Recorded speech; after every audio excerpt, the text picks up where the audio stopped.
আমরা অনেকেই দেশের বাইরে যাওয়ার জন্য অথবা পাসপোর্টের পুলিশ ভেরিফিকেশন করার জন্য মোবাইল বা কম্পিউটার দিয়ে পুলিশ ভেরিফিকেশনের আবেদন করতে চাই। কিন্তু অনেক সময় দেখা যায় যে পুলিশ ভেরিফিকেশনের যে ওয়েবসাইট pcc.police.gov.bd, এই ওয়েবসাইটে মোবাইল বা কম্পিউটার দিয়ে ঢোকা যায় না। তাদের জন্য আজকের ভিডিওটি।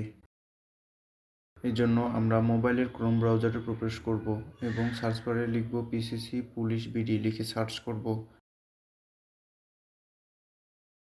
তাহলে আমরা নিচের দিকে পুলিশ ক্লিয়ারেন্সের ওয়েবসাইট পাবো, কিন্তু সেখানে ক্লিক করলে আমরা ওয়েবসাইটটিতে প্রবেশ করতে পারবো না, এরর দেখাবে।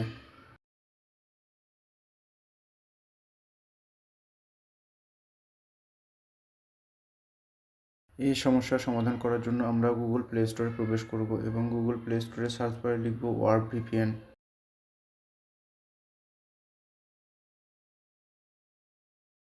তাহলে নিচের দিকে আমরা 14 নামে একটা অ্যাপ্লিকেশন পাবো। অ্যাপ্লিকেশনটা ইনস্টল করব।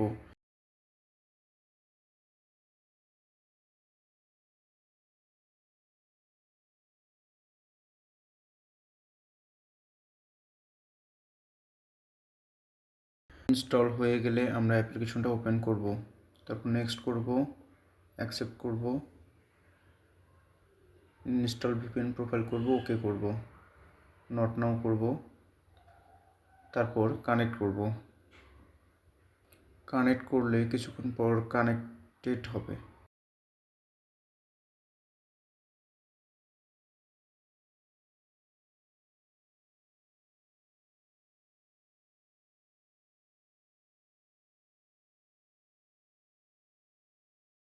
কানেক্টেড হয়ে গেলে আমরা আবার ক্রোম ব্রাউজারে প্রবেশ করব এবং সার্চ বারে লিখব পিসিসি পুলিশ বিডি লিখে সার্চ করব। তাহলে পুলিশ ক্লিয়ারেন্সের যে ওয়েবসাইট পাবো প্রথমেই, সেটাতে ক্লিক করব। ক্লিক করলেই দেখতে পাবেন যে আপনারা এবার কোনো প্রকার এরর ছাড়াই পুলিশ ক্লিয়ারেন্সের ওয়েবসাইটে প্রবেশ করতে পেরেছেন।